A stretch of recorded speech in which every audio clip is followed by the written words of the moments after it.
Hello friends, कैसे हैं आप? आई होप आपकी पढ़ाई काफ़ी अच्छी चल रही है, राइट? तो देखिए, ये बीपीएससी के लिए एक नया इनिशिएटिव लिया गया है आप लोगों के लिए। और इस बीपीएससी क्लासेस में आप लोगों को वो सारी चीज़ें दी जाएंगी जो कि बिहार पब्लिक सर्विस कमीशन के एसडीएम और डीएसपीज के लिए जो के लिए जो एग्ज़ाम्स होते हैं उसके लिए आपको बहुत ही कारगर होगा। And we are sure that quality में कोई भी आपके लिए, है ना, कोई भी आपके न्यूएंसेस नहीं बचेंगे। एग्ज़ाम आपका 69th जो बीपीएससी है वो होने वाला है 30 सितंबर को। तो ये कुछ सैम्पल वीडियोस जाएंगे और साथ में ही कुछ और भी वीडियोस आपके लिए प्रस्तुत किए जाएंगे ऑन यूट्यूब, सो दैट आपके लिए पढ़ाई करना थोड़ा इजी रहे। एंड जब ये बैच लॉन्च होगा so you will just get every information with regard to the BPSC examination. तो चलिए शुरू करते हैं। मेरा नाम सौरभ है और मैं इकोनॉमी और पॉलिटिकल सेक्शन को डील करता हूँ। तो आज मैं कुछ सैंपल की वीडियो पे आपको दिखाना चाहता हूँ कि पढ़ते कैसे हैं सबसे पहले, राइट? देखिए, पढ़ना इज़ नॉट इम्पॉर्टेंट, राइट? देखिए, बहुत लोग पढ़ते हैं, बट उसी चीज़ को पढ़ना कैसे है, किस शैली में किसी चीज़ को इस ढंग से पढ़ लेना है कि आपके लिए और दूसरों के लिए जो डिफरेंस है ना, जो कॉन्सेप्ट आप जो बनाए और जो दूसरे बनाए, थोड़ा अंतर आना चाहिए दोनों में। If you are getting a mentorship, अगर आपको कोई मेंटर कर रहा है, कोई गाइड कर रहा है, इसका मतलब है कि आपको श्योर होना चाहिए इस बात के लिए कि आपका लेवल सेल्फ स्टडी वालों से थोड़ा बेहतर होना चाहिए। Alright, I mean, I am not demotivating those who are just doing the self study, but still जो थोड़ा मेंटरशिप हो रहे हैं उनके लिए यहाँ पे मैं आपको कुछ सैंपल्स दिखाऊंगा। जैसे कि देखिए, सबसे पहले जो मैं टॉपिक लेता हूँ हमेशा वो लेता हूँ ऑब्वियसली कॉन्स्टिट्यूशन। अगर आपसे कोई पूछे कि कॉन्स्टिट्यूशन क्या है ना, तो सर आपका देखिए आंसर यही निकलने वाला है कि कॉन्स्टिट्यूशन तो सर एक रूल बुक है जो पूरी कंट्री को चलाता है, राइट? बट अगर आपको लिखने के लिए कहा जाए तो आप क्या लिखेंगे इस पे कि व्हाट इज अ कॉन्स्टिट्यूशन, संविधान क्या होता है? और ये क्लासेस बाइलिंगुअल रहेंगे, हिंदी इंग्लिश दोनों मीडियम में रहेंगे, तो आपको कोई घबराने की जरूरत नहीं है। कॉन्स्टिट्यूशन का मतलब है एक सेट ऑफ रूल्स। रूल्स, नियम लिख दिए गए। सपोज ये रूल्स हैं, rule 1, rule 2, rule 3, rule 4, rule 5 and so on. इन सारे रूल्स को आपने क्या किया कि एक किताब में इकट्ठा कर दिया और आपने बोला कि देखो भाई, पूरी जो कंट्री है, पूरी जो कंट्री होगी वो इस बुक के हिसाब से रन होगी, यानी चलने वाली है। यानी कि ना मैं ऊपर हूं इस कॉन्स्टिट्यूशन के, ना सुप्रीम कोर्ट ऊपर है, ना हाई कोर्ट ऊपर है, ना पार्लियामेंट, ना प्रेसिडेंट, ना पीएम, ना सीएम, कोई नहीं। सब के सब अगर किसी के अंडर में है तो वो है हमारा कॉन्स्टिट्यूशन। तो कॉन्स्टिट्यूशन क्या हो गया? आपको लिखना है सेट रूल्स का एक बुक है। सेट रूल्स मैं शब्द क्यों यूज कर रहा हूं? देखिए, आपने देखा होगा बीपीएससी का जो स्टैंडर्ड है वो बहुत रैपिडली चेंज हो रहा है ना, बहुत जल्दीबाजी में वो चेंज कर रहे हैं। और जल्दबाजी शब्द मैंने उस सेंस में नहीं कहा कि वो बहुत ही कुछ भी बिना सोचे किए हैं, नहीं। वो जल्दी जल्दी चेंज कर रहे हैं और ये बहुत अच्छा चेंज है। अगर आप देखोगे ध्यान से तो जो सवाल जो इस बार पूछे गए थे, है ना, 68 में, आप बस उनका स्टैंडर्ड देखिए। वो स्टैंडर्ड ऐसे हैं कि आप जब तक डिटेल्ड आप जब तक पढ़ाई नहीं करोगे तब तक आपकी नहीं बनेगी क्वेश्चन, आपके क्वेश्चन बनेंगे ही नहीं एग्जाम्स में। डिटेल मतलब क्या हो गया? अगर आप एक टॉपिक ले रहे हैं, just go with in that, है ना, पूरा डीप जाइए उसके। तो ये सेट रूल्स जो मैंने आपको बताया, सेट रूल्स क्या है? नियम। और नियम के कुछ एक बुक आप कहीं पे रख दो कि सर जी ये रहा मेरा बुक, इसमें ये सारे रूल्स हैं और इन्हीं सारे रूल्स से पूरी पूरी कंट्री जो है वो रन करने वाली है। तो इसी रूल बुक को आप बोलते हो कॉन्स्टिट्यूशन, है ना? अभी मैं सिंपली बस आपको बस अवेयर कर रहा हूँ कि पढ़ने का तरीका क्या रहेगा आपका, कैसे कैसे आपके जो पूरे कोर्सेज हैं वो कैसे कैसे मूव करेंगे आगे। तो ये तो चलिए आपका एक कॉन्स्टिट्यूशन का एक ओवरलुक हो गया कि सर ये एक बुक है, उसमें बहुत सारे नियम कानून लिखे हुए हैं। लेकिन अगर मैं आपसे थोड़ा और खुल के जरा बात करूं तो देखिए, कॉन्स्टिट्यूशन कॉन्स्टिट्यूशन में होते हैं आर्टिकल्स। आर्टिकल्स यानी अनुच्छेद।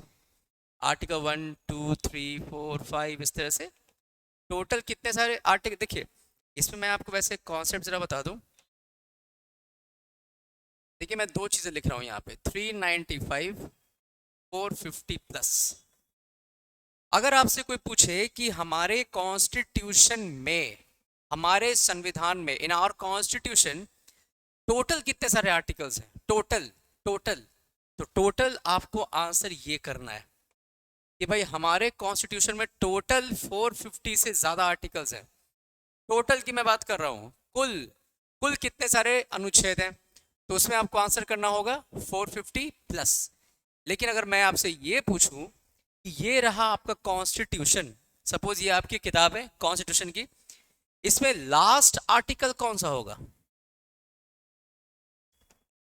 आखिरी आर्टिकल यानी अंतिम अनुच्छेद, है ना?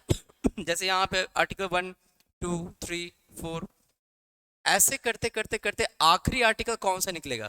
लास्ट आर्टिकल कौन सा निकलेगा? लास्ट आर्टिकल जो आपका निकलेगा वो होगा 395। ये है आपका लास्ट आर्टिकल और ये है टोटल आर्टिकल। मतलब क्या हो गया इसका? बड़ा ही साधारण सा कॉन्सेप्ट है। देखिए इस तरह के ही सवाल अब पूछे जाएंगे, ज्यादातर चांसेस यही रहेंगे। अब मान लीजिए कि आर्टिकल 1 है, ये 2 है, ऐसे करते करते करते ये 395 आर्टिकल, 395 जो अनुच्छेद है वो यहाँ पे लिखा हुआ है। यानी कि 1 से लेकर के 395 आर्टिकल्स आपने लिख दिए, अनुच्छेद लिख दिए। अब इसके बीच में समय समय के साथ क्या हुआ, बहुत सारे आर्टिकल्स को ऐड किया गया, जोड़ा गया इन्हीं आर्टिकल्स में। जैसे मैं आपको एक एग्जांपल देता हूं, आर्टिकल नंबर 21 था, अनुच्छेद 21, सम्मानजनक जीवन जीने का अधिकार, राइट टू डिग्निफाइड लाइफ, कि भैया किसी इंसान को बड़ा ही डिग्निफाइड लाइफ जीने का पूरा पूरा अधिकार है और वो उसका मौलिक अधिकार होता है। ठीक है, ये सारी चीजों को हम बहुत डिटेल में देखेंगे। तो उस हिसाब से अगर आप देखेंगे तो ये आर्टिकल 21 में क्या लिखा हुआ है? Right to life. लेकिन आपको पता है इसी अनुच्छेद में, ध्यान से सुनिए, इसी अनुच्छेद में वर्ष 2002 में एक संशोधन हुआ, एक अमेंडमेंट हुआ। अमेंडमेंट या संशोधन का मतलब क्या होता है? बदलाव। संविधान में अगर आप कोई बदलाव करते हैं तो उसको हम लोग कहते हैं संशोधन, या हम लोग उसको कहते हैं अमेंडमेंट। ठीक है, अमेंडमेंट या संशोधन का मतलब होता है संविधान में आपने कुछ बदलाव कर दिया। तो आपने जो बदलाव जो यहाँ पे किया 2002 में, वो इस 21वें अनुच्छेद में किया। आर्टिकल नंबर 21 में चेंजेस लाए गए, उसमें बदलाव किया गया। क्या बदलाव किया गया? इसी अनुच्छेद 21 में एक और अनुच्छेद ऐड कर दिया गया। इसी अनुच्छेद में जो पहले से था, अनुच्छेद 21 तो पहले से था संविधान में, लेकिन 2002 में 86th अमेंडमेंट, 86वां संशोधन लाया गया और इस संशोधन के तहत एक नया अनुच्छेद ऐड किया गया, उसका नाम था 21A। देखिए मैंने ए बड़ा लिखा है यहाँ पे, ए बड़ा है यहाँ पे। जो थोड़ा भी अगर आप लोगों ने हल्का फुल्का भी पढ़ा होगा तो आप लोगों को पता होगा 19(1)A, ये क्या है? स्वतंत्रता से कुछ अपने बातों को व्यक्त करने का, बोलने का अधिकार। ठीक है, उसमें कुछ लिमिटेशंस हैं, वो सब कुछ हम लोग डिस्कस करेंगे। 19(1)A का मतलब क्या हो गया कि आपको कुछ अपने बातों को अभिव्यक्त करने का अधिकार है, बोलने का अधिकार है। लेकिन यहाँ पे देखिए ये ए स्मॉल है और यहाँ पे ये ए जो है ये बड़ा है। दोनों में क्या अंतर है? जब भी संविधान में अगर आप देखें ये दो चीजें, तो आपको पक्का सा एक कॉन्सेप्ट बस दिमाग पे लाना है कि सर जी अगर कोई प्रावधान, कोई प्रोविजन, अगर कॉन्स्टिट्यूशन जो ओरिजिनल बना था हमारा, है ना, मूल संविधान जो बनकर के जो तैयार हुआ था, कब बना था वो? 26 नवंबर 1949। तो 26 नवंबर 1949 को जो संविधान बन के तैयार हुआ था, उसमें अगर कोई प्रावधान उस समय से ही थे तो उसमें आपको ये स्मॉल ए लिखना है या स्मॉल ए लिखा हुआ मिलेगा आपको। लेकिन अगर ये कैपिटल अगर आपको कहीं लिखा हुआ मिल रहा है, मान के चलिए 21A बड़ा वाला, ठीक है, अगर ये आपको बड़ा देखने को मिल रहा है ए, तो इसका मतलब है कि इसे संशोधन के बाद डाला गया है। यही है इंडिकेशन। जैसे एक और एग्जांपल लीजिए, 51A, 51A, अनुच्छेद 51 तो पहले से होगा, लेकिन वर्ष 1976 में 42वां संशोधन आया और इंदिरा गांधी गवर्नमेंट ने एक नया अनुच्छेद जोड़ दिया मौलिक कर्तव्य के नाम से, और उसे जोड़ा गया अनुच्छेद 51 में ही। 51 अनुच्छेद पहले से था, उसी में कुछ जुड़ाव हुए, उसमें कुछ जोड़े गए और जोड़ने के बाद, क्योंकि मैंने बताया कि संशोधन करने के बाद अगर आप कुछ जोड़ते हो किसी भी अनुच्छेद में तो उसमें आपको कैपिटल लिखना है। राइट, क्लियर है? छोटी छोटी चीजें हैं बट मोटी मोटी बातें हैं, ठीक है? तो ये तो आप समझ गए होंगे। मैंने बस आपको ये समझाया कि भाई अनुच्छेद ऐसे वैसे थे। तो ये जो आखिरी आर्टिकल था 395, आज भी अगर आप संविधान की किसी कॉपी को खरीदते हैं, जाते हैं, and if you are buying a copy of the constitution of India, you are just simply going to find, आपको बस एक ही चीज वहां पे दिखेगा कि आखिरी जो आर्टिकल जो होगा उस अनुच्छेद, उस पूरे संविधान की किताब में आखिरी 395 ही होगा। लेकिन अगर आप अंदर घुस करके सारे आर्टिकल्स को अगर आप एक एक करके काउंट करना शुरू करोगे तो वो 450 से ऊपर निकलेगा। इसका मतलब क्या है? समय समय के साथ संशोधन किया गया, यानी समय समय के साथ अमेंडमेंट किया गया, और अमेंडमेंट से क्या किया गया, नए नए आर्टिकल्स को पहले वाले आर्टिकल्स में डालते चले गए सब। राइट, पहले से 21 था, अब 21A भी आ गया। उसी तरह से ऐसे ऐसे करते करते अनुच्छेद 51 था, 51A भी आ गया। ठीक है, इस तरह से आपको समझना था ये कॉन्सेप्ट कि टोटल इतने हैं, आखिरी इतने हैं। ठीक है, चलिए आगे बढ़ते हैं फिर।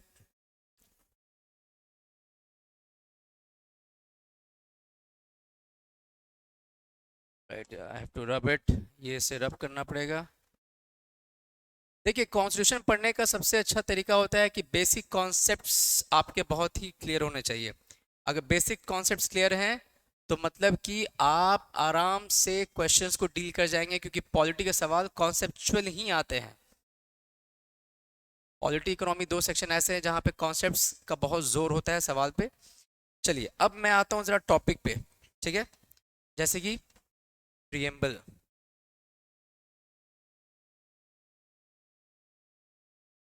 प्रस्तावना, क्या है ये? देखिए, ये बस एक ओवरव्यू है। मैं आपको बताता हूँ कि अगर आपसे आऊँ और आपसे बोलूँ कि भाई अपना नाम बताओ, है ना, अपने घर के बारे में बताओ, तो आप कितना ही इंफॉर्मेशन मुझे बता पाएंगे अपने बारे में? अगर मुझे आपके बारे में कुछ जानना ही हो तो मैं कितना ही आपके बारे में जान जाऊंगा 5 मिनट में? सारी बातें पॉसिबल भी नहीं है जानना कि आपका घर कहाँ है, आपके दादा क्या करते थे, आपकी दादी क्या करती थी, नाम क्या है उनका, नाना कहाँ है, फादर कहाँ है, मम्मी कहाँ है। मुझे उतना टाइम नहीं है। उसी तरह से मान के चलिए अगर कोई फॉरेनर आ जाता है, फॉरेनर, अगर कोई फॉरेनर आ गया आपके पास और फॉरेनर ने पूछा, कोई विदेशी आ गया आपके पास और उसने आपसे बोला कि भाई एक काम करो, बताओ जरा तुम्हारे संविधान में क्या क्या है, क्या क्या लिखे हुए हैं, what are the things that are there in your constitution. तो आप बोलोगे कि सर टोटल आपको पता है कितने हैं? टोटल तो 450 से ऊपर हैं आर्टिकल्स, अनुच्छेद हमारे संविधान में, और आखिरी जो अनुच्छेद है वो है 395। आपको लगता है कि मैं 5 मिनट में आपको सारे संविधान के ये पूरे पूरे आर्टिकल्स को बता पाऊंगा? है ना? तो उसका रीजन ये है बोलने का कि भाई इतना टाइम नहीं है कि आप पूरे पूरे आर्टिकल्स को क्या करोगे कि पूरा लगो किसी फॉरेनर्स को बताने।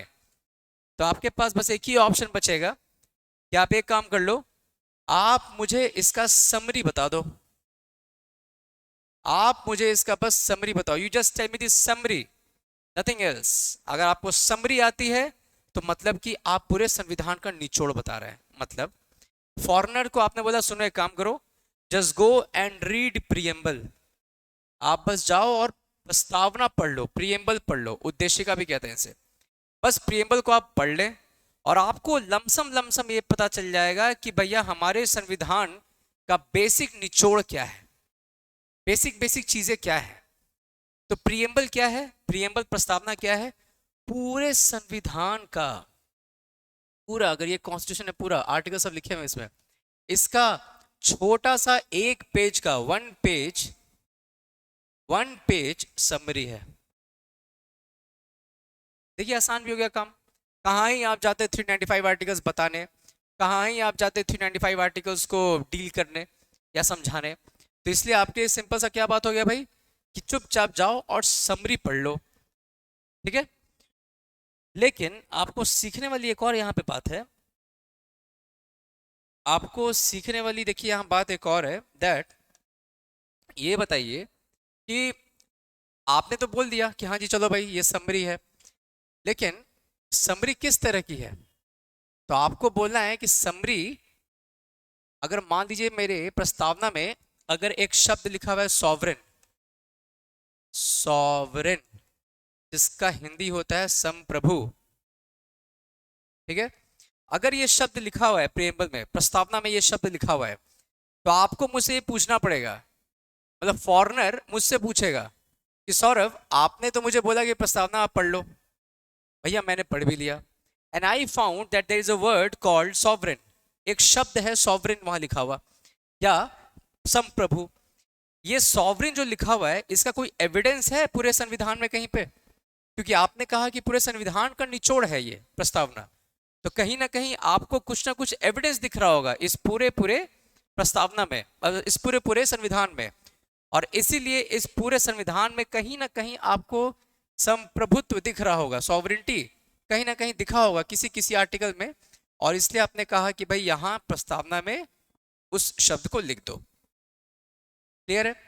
सवाल आपसे ये पूछा जाएगा कि भाई अगर इक्वालिटी लिखा हुआ है ना, समता लिखी हुई है, उसकी एविडेंस कहाँ है संविधान में?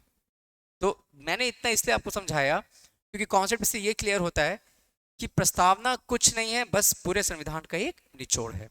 और ये जो स्टेटमेंट है, मान के चलिए कि ये जो आपका जो स्टेटमेंट जो मैं आपसे बोल रहा हूं कि भाई ये जो प्रस्तावना है ये क्या है, ये एक समरी है, तो किसी इंसान का जो आईडी कार्ड होता है, आईडी कार्ड वो क्या होता है? किसी इंसान का जो आईडी कार्ड होता है वो एक्चुअली में उस इंसान का समरी है, राइट? अगर आप आईडी कार्ड ले लो, सपोज अगर मैंने आधार दिया और मैंने आपको हाथ पे थमा दिया, उस आधार में आपको क्या दिखेगा? मेरा नाम, राइट, एड्रेस, ये वो सब कुछ, फादर्स नेम। तो उसमें सिंपल से आप बात ये देखेंगे कि उसमें बेसिक बेसिक चीजें मेरे बारे में लिखी गई हैं। तो यानी कि आप ये कह सकते हैं क्या कि प्रीएम्बल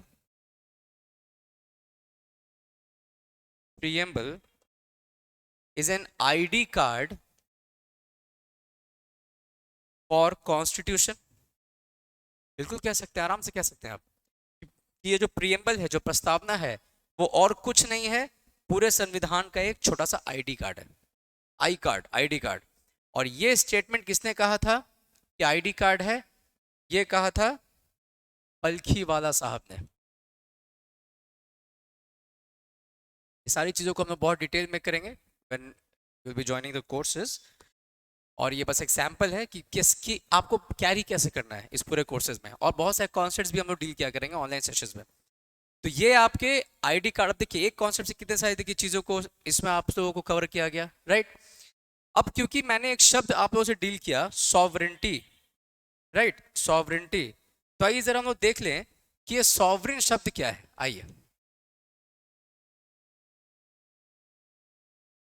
सॉवरेन, इसे हम लोग हिंदी में कहते हैं संप्रभु। देखिए, सॉवरेन शब्द का मतलब होता है जैसे India, India is a sovereign country, India एक संप्रभुत्व देश है। मतलब सिंपल सी बात यह है, क्या भारत अपने किसी नीति को बनाने के लिए या अपने किसी पॉलिसी को डिजाइन करने के लिए या लागू करने के लिए क्या किसी बाहरी देश से पूछता है? क्या किसी बाहरी देश के परमिशन के बाद वो करता है? नहीं, बिल्कुल नहीं। इसका मतलब क्या है कि इंडिया अपने डिसीजंस लेने के लिए किसी भी एक्सटर्नल या इंटरनल इन्फ्लुएंस के बहकावे में नहीं आता, ये आप कह सकते हैं। ये स्टेटमेंट मैंने देखा है जो लिखा हुआ है, बट एक्चुअल स्टेटमेंट ये होगा कि कभी भी इंडिया अपने डिसीजंस को लेने के लिए इंटरनल और एक्सटर्नल इन्फ्लुएंस में कभी नहीं आएगा, कभी आने वाला है ही नहीं। जैसे ऐसा हो ही नहीं सकता है कि भारत अगर कोई सपोज स्कीम है, उस स्कीम को वो चाहता है इम्प्लीमेंट करना या लागू करना, और वो लागू करने के लिए यूएसए से पूछ रहा है, ऐसा कभी नहीं हो सकता है, राइट? ठीक है, गुड। तो इस तरह से आप देख सकते हैं कि इंडिया जो है वो एक सॉवरेन कंट्री है। क्यों सॉवरेन? संप्रभुत्व है, संप्रभु है। क्यों? क्योंकि वो अपने डिसीजंस को लेने के लिए किसी भी बाहर के किसी भी पावर से पूछता नहीं है। भैया करना है, I will do it, I am not going to ask you that's whether I should be implementing, कभी भी नहीं पूछेगा वो। लेकिन मैं आपको दो एग्जांपल देता हूं और आपको खुद ये देख करके लगेगा कि संप्रभु होना नहीं होना वो कंडीशंस पे देखिए डिपेंड करता है, राइट। जैसे कि मैं एग्जांपल देता हूँ, यूनाइटेड नेशंस, संयुक्त राष्ट्र संघ। देखिए यूनाइटेड नेशंस, सबको पता होगा यूनाइटेड नेशंस क्या है, 1945 में बना, ठीक है। इस सारी चीज़ों को डील किया जाएगा डिटेल में, अभी तो बस सैम्पल हो रहा है ये। यूनाइटेड नेशंस में मान के सपोज अगर ये है यूनाइटेड नेशंस, और ये हमेशा मेरा इंडिया, देखिए मैं ऐसे ही बनाता हूँ, रफ है, और alright, so be used to it. India यहाँ पे अपने किसी रिप्रेजेंटेटिव को भेजा, अपने किसी प्रतिनिधि को भेजा, कहाँ पे, यूनाइटेड नेशंस में। और यूनाइटेड नेशंस में उसने एक ट्रीटी साइन किया, भारत ने, ट्रीटी, संधि, है ना। यूनाइटेड नेशंस में एक संधि को साइन किया गया बाय इंडिया। मुद्दे की बात यह है कि मान लीजिए कि सपोज अगर मेंबर्स थे, उसमें से 80% मेंबर्स ने साइन किया, उसके बाद इंडिया ने साइन किया। यूनाइटेड नेशंस में मान लीजिए 100, मान के चलिए 100% आप अभी अज्यूम कीजिए, उसमें से 80% मेंबर्स ने जब वो यूनाइटेड नेशंस के ट्रीटी को साइन किया तो भारत ने किया। तो आप कह सकते हैं कि भारत शायद प्रेशर में आके के उस ट्रीटी को साइन किया हो, राइट। ऐसा हो सकता है, पॉसिबल है, कहने वाले लोग कह सकते हैं कि भाई 80% जब लोगों ने जब साइन किया तब जाकर के इंडिया ने भी साइन किया।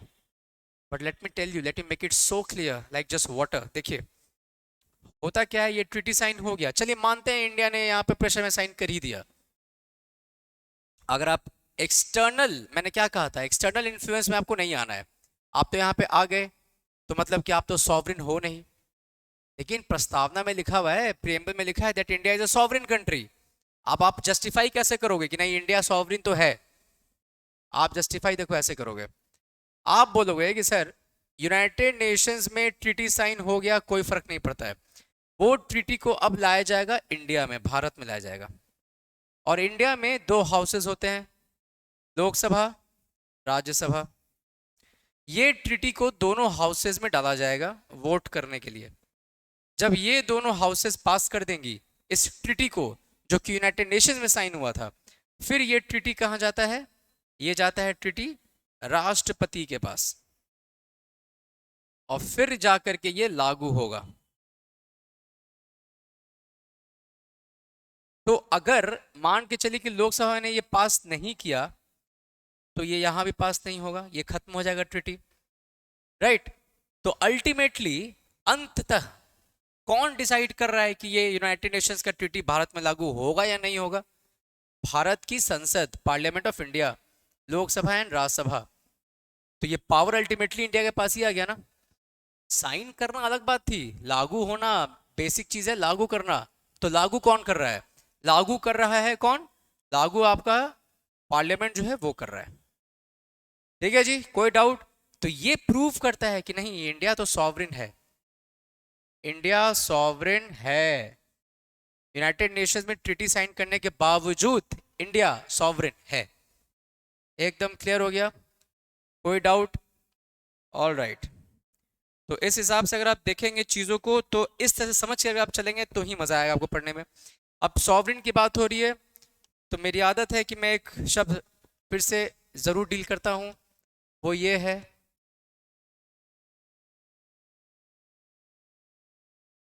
कॉमनवेल्थ नेशंस, राष्ट्रमंडल देश।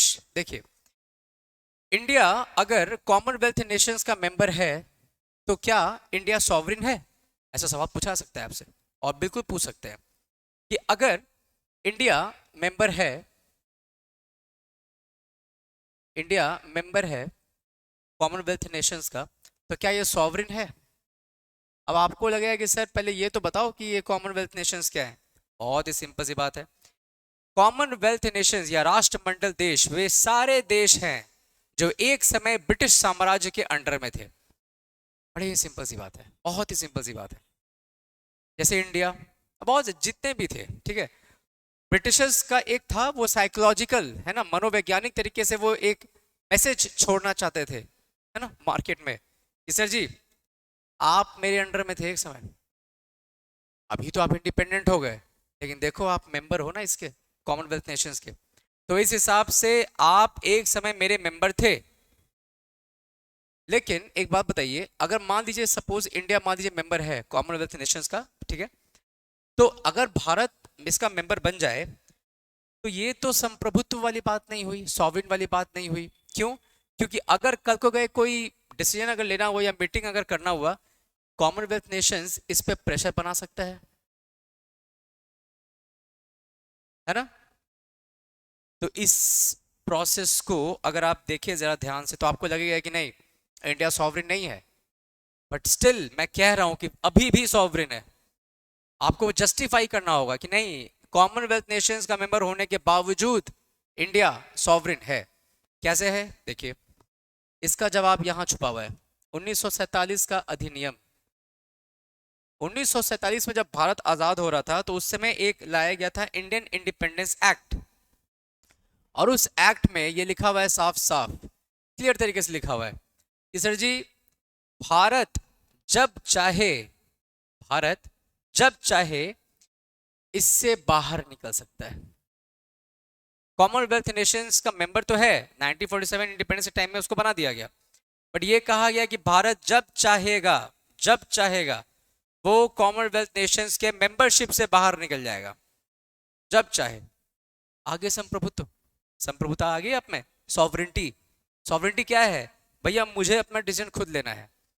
अगर कॉमनवेल्थ नेशंस ने मुझे प्रेशराइज किया किसी डिसीजन को लेने के लिए कि तुम ये करो ही करो, कुछ नहीं करना है, मैं कॉमनवेल्थ नेशंस के मेंबरशिप को ही छोड़ दूंगा, सिंपल सी बात है। आगे सॉवरेंटी, तो सॉवरेंटी ऐसे ही आती है। सॉवरेंटी का मतलब ही आपको प्रूफ करना होगा कि किसी भी केस में अल्टीमेटली अगर आपके हाथ में सारी बागडोर है तो आपको ये बात माननी पड़ेगी कि वो सॉवरेन ही है।